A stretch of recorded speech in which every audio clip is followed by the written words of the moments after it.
Sir வணக்கம். வணக்கம்.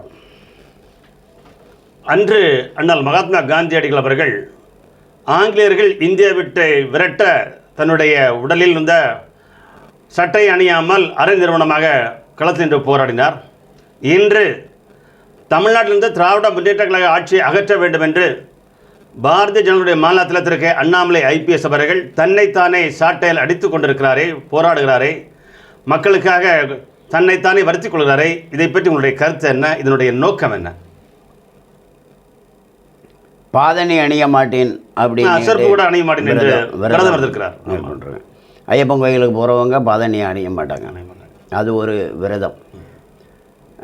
காந்தியடிகள் உண்ணாவிரதம் இருப்பார், உடலை வருத்தி, அது ஒரு விரதம்.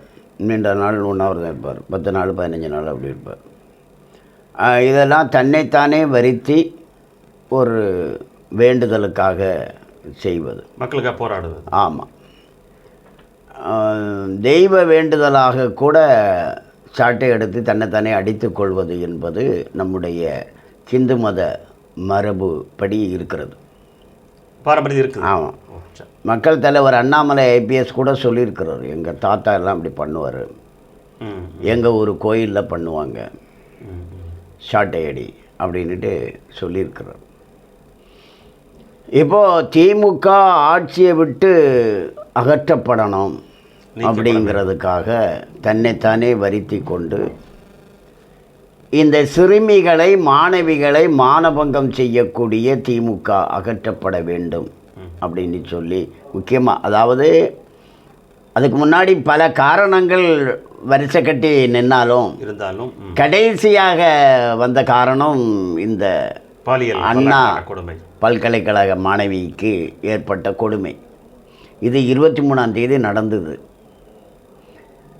27ஆம் தேதி சாட்டை போராட்டம் பண்ண பிறகு தான் பலரும் இது பற்றி பேசினாங்க. அதன் பிறகு தான் பலரும் போராட்டங்களை முன்னெடுத்தார்கள். ஒரு அழுத்தம் தரப்பட்டது, முதல்ல ஆரம்பிச்சு. ஆமாம், அழுத்தம் தரப்பட்டது. ஆனாலும் இந்த திமுக அரசு விட்டு கொடுக்காம தான் இருக்குது, பிடிவாதமாக தான் இருக்குது. ஒரு 5 பேரை பிடிச்சிட்டு விசாரித்தாங்க 24ஆம் தேதி, எல்லாத்தையும் விட்டாங்க. மீண்டும் சமூக ஊடகத்தில் பிரச்சனை பெருசான பிறகு தான் இப்போ ஒருத்தனை கைது பண்ணி உள்ளே வச்சுருக்காங்க. அவனுக்கு கூட காலில் மாவு கட்டு போட்டிருக்காங்க. என்னன்னு தெரியல. அது அவனை யாரும் தொந்தரவு பண்ணக்கூடாது, நிருபர்கள் கேள்வி கேட்டுறக்கூடாது, இல்லை நிருபர்கள்ட்ட அவன் ஏதாவது சொல்லிடக்கூடாதுங்கிறதுக்காக வேண்டி கட்டு போட்டு வச்சுருக்காங்கன்னு சொல்கிறாங்க. அதனால் ரொம்ப பிடிவாதமாக குற்றவாளிக்கு உதவக்கூடிய நிலையில் இந்த மாநில திமுக இருக்குது. இப்படி ஒரு அரசு ஒரு மாநிலத்தில் இருக்குமானால் அதை விரட்டுறதுக்கு மக்கள் தொடர்ந்து ஓட்டு போடுறாங்க. அவங்க எல்லாம் பொய்யிலே தான் அரசியல் பண்ணிகிட்ருக்காங்க. திமுகனாலே பொய் தான். இப்போ இந்தியை எதுக்குறேன்பான், ஒரு ஏமாற்று அரசியல். இந்தியை எதுக்குறேன்பான். ஆனால் இந்தியை திணிச்சவன் கூட கூட்டணி வச்சுக்குவான் காங்கிரஸோட. காங்கிரஸ் தான் இந்தியை திணிச்சுது. காங்கிரஸ் ஆட்சி தான் 1965 இவங்க இந்தி போராட்டம் நடத்தினாங்க, 67 ஜெயித்தாங்க. அப்போ 65 யாரை எதிர்த்து போராடினாங்க? காங்கிரஸை தான். அதை யாரை எதிர்த்து போராடினாங்களோ அவங்க தான் இப்போ நிரந்தர கூட்டாளியாக இருக்காங்க. இவங்களுக்கு கொள்கை இன்னும் ஒன்றும் கிடையாது, கோட்பாடு கிடையாது. ஆமாம், குற்றச் செயல் தான் இவங்களுடைய கொள்கை, குற்றம் மட்டும்தான் இவங்களுடைய கொள்கை. ஹைட்ரோ கார்பன், மீத்தேன் திட்டம் எல்லாம் இவங்க தான் கொண்டு வந்தது. ஸ்டெர்லைட் ஆலை எல்லாம் இவங்க தான். நீட்டு தேர்வு காந்தி செல்வன் சொல்லக்கூடிய, ஆமாம் ஆமாம், இது காந்தி செல்வன் என்று சொல்லக்கூடிய திமுக எம்பி தான் நீட்டு தேர்வு வேணுங்கிற மசோதாவை தாக்கல் பண்ணவர் 2013. ஆமாம், 2010 காங்கிரஸ் திமுக கூட்டணி அரசு, திமுக தான் பண்ணது. நீட்டுக்கு எதிராக போராட்டம். மக்களுக்கு மறதி அதிகம். இவனுங்க தானே பட்டிகிட்ட கொண்டாதானே, இவனுங்க எதுக்கு போராட்டம்னு சொல்கிறான், அது மக்களுக்கு புரியலை. ஸ்டன்சன் கனிமம் தோண்டி எடுக்கணும்னுக்கிட்டு மத்திய அரசுக்கு எழுதுனது ஸ்டாலின் தான், திமுக அரசு தான். ஸ்டாலின் தான் எழுதினார் வேணும்னு. இப்போ மக்கள் வேண்டான்னு சொன்னோன்னா வேண்டான்னு நாங்கள் தான் சொல்கிறோம் அப்படிங்கிறாரு. மாநில அரசு செய்யாமல் ஒரு சுரங்கத்தை மத்திய அரசு ஒரு பகுதியில் செய்யவே முடியாது. மாநில அரசு தான் செய்யணும். ஏன்னா இடங்கள் எல்லாம் மாநில அரசினுடைய கட்டுப்பாட்டில் தான் இருக்குது. நிலம் மாநில அரசு செய்யாமல் மத்திய அரசு எப்படி செய்யும்? செய்ய முடியாது.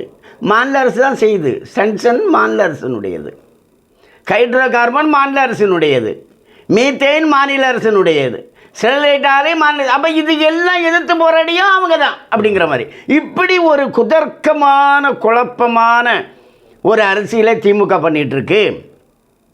அதனால தான் அதை திமுகவை விரட்டி அடிக்கிறதுக்கு ஒரு மிகப்பெரிய சக்தி வேண்டும்.